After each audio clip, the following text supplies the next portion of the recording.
नमस्कार दोस्तों, जय हिंद, वंदे मातरम। बिजली चली जाइए तो बौखलाइएगा मत, मत करिए गुस्सा उस बिजली विभाग के कर्मचारी पर जो अपनी खुद की जिंदगी दांव पर लगाकर आपके घर में उजाला करता है। आइए दोस्तों, हम आपको बताते हैं, अगर आप किसी भी समाज से हो, कहीं से भी हो, इस वीडियो को लाइक जरूर करना।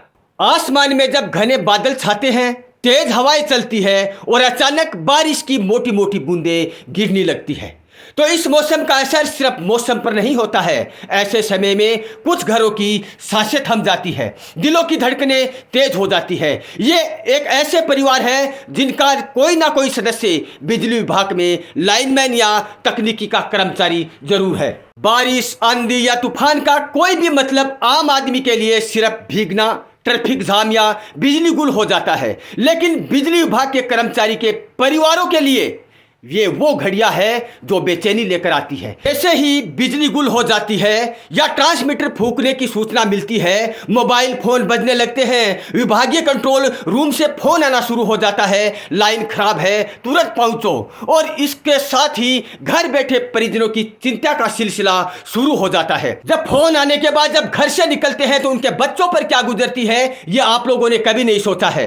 दोस्तों, मैं आपको बता दूं कि किसी बच्चे को अगर पूछ ले, कर्मचारी के बच्चों को अगर पूछ ले कि तेरा पिताजी कहां है, तो वो बच्चा यही कहता हुआ नजर आता है कि पिताजी पास वाले ट्रांसमीटर को सेट करने गए हैं, उस खेत में 2 खंभे गिर चुके हैं, उनको ठीक करने गए हैं, वहां पर उस जगह तार टूट गए हैं, उस खंभों पर चढ़े हुए मिलेंगे मेरे पिताजी। दोस्तों, ये बोलते हुए उन बच्चों की आंखों से आंसू निकल आते हैं, उन बच्चों का दिल, कलेजा निकलकर गले में आ जाता है।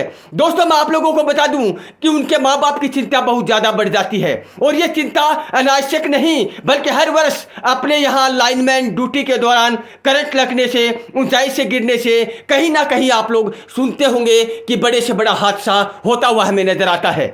इस कर्मचारी को बनाने के लिए पूरा जीवन न्यौछावर कर देती है अपने बेटे पर, उस मां पर क्या बीतती होगी ये आप लोगों ने कभी नहीं सोचा होगा।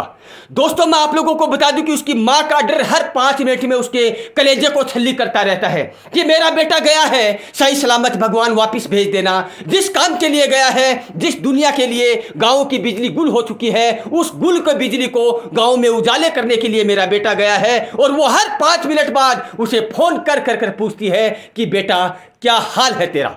यह हालत हो जाती है कर्मचारियों के मां बेटों की। दोस्तों, और मैं बताता हूं दोस्तों, आम जनता को बस ये दिखता है कि बिजली चली गई है, लेकिन बिजली वापस लाने के लिए हमारे साथी हमारी जान हथेली पर लेकर काम करते हैं। कई बार तो गिल्ले पोल, टूटे तार या गिरते पेड़ पर भी खतरा बना रहता है, फिर भी ये लोग घर नहीं लौटते हैं। जब तक नहीं लौटते हैं तब तक लाइट चालू नहीं हो जाती। दोस्तों, बिजली विभाग का कोई भी कर्मचारी अगर शादीशुदा है तो उसकी पत्नी पर क्या बीतती होगी ये आप लोगों ने कभी नहीं सोचा है। जब वो कर्मचारी घर से आपके लिए निकलता है तो उनकी पत्नी पूजा घर में जाकर दिया जलाती है और वो बार बार फोन चेक करती है, और जब तक वो कर्मचारी उस अपनी पत्नी को फोन ना कर दे कि मैं सही सलामत हूं, तब तक उसकी सांसें गले में अटकी रहती है, कलेजा छल्ली होता जाता है, और अपने मांग के संदूर को बार बार देखती हुई वो पत्नी नजर आती है। लेकिन आप लोग लाइटमैन के लिए कभी ये नहीं सोच सकते। दोस्तों, बरसात में सबसे ज्यादा खतरा रहता है, करंट जमीन में फैल सकता है, पोल फिसलने भरे हो जाते हैं, ऊपर से कंट्रोल रूम का दबाव रहता है, लाइन चालू करो। लेकिन लोग ये नहीं जानते कि ये लाइटमैन क्या जोखिम उठाकर काम कर रहे हैं। आम आदमी के लिए बिजली महज एक स्विच दबाना होता है, लेकिन पीछे एक पूरी जिंदगी दांव पर लगी होती है। हर मौसम में, हर आंधी में, हर बिजली गुल होने के बाद घरों में पूजा के दीप जलते हैं ताकि उनका लाल घर सही सलामत वापस आ सके। इसलिए अगली बार जब बिजली जाए तो गुस्सा करने से पहले जरा सोचिए कि कोई अपना उस तार पर झूल रहा है, उसका सलामती के लिए प्रार्थना और दुआ कीजिए मेरे दोस्तों। दरअसल बिजली कर्मचारियों के लिए यह काम आसान नहीं है। आंधी में टूटे हुए तारों को जोड़ना, गिले ट्रांसपोर्ट पर चढ़ना, गड्ढों में गड्ढे होकर पोल को थामना, यह सब मौत के कुएं में उतरने जैसा है। लेकिन इन हालात में भी वो अपने डर को पीकर आपके लिए ड्यूटी निभाते हैं।